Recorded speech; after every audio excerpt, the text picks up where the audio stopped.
Professor Mohammad ইউনূসকে আমরা রক্ত দিয়ে ইউরোপ থেকে ইন্টারিম গভর্নমেন্টে বসিয়েছি এখানে।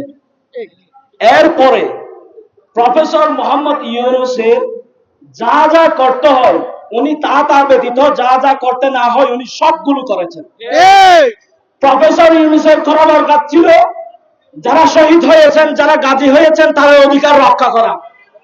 প্রফেসর ইউনূস করতেছে এলজিবিটিকিউ অধিকার বাংলাদেশে প্রয়োগ।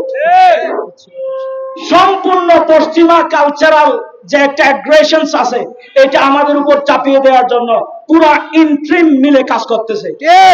অথচ আমাদের রক্ত কি এজন্য দেওয়া হয়েছিল? আমাদের ভাইয়েরা কি এজন্য শহীদ হয়েছিল? তাদের রক্তের উপর দাঁড়িয়ে, তাদের লাশের উপর দাঁড়িয়ে পুরা ইন্ট্রিম গভর্নমেন্ট পশ্চিমা কালচারের সম্প্রীতি আমাদের উপর যে সংস্কৃতি সেটা চাপিয়ে দিতে চাচ্ছে। দ্বিতীয় কথা হচ্ছে বাংলাদেশে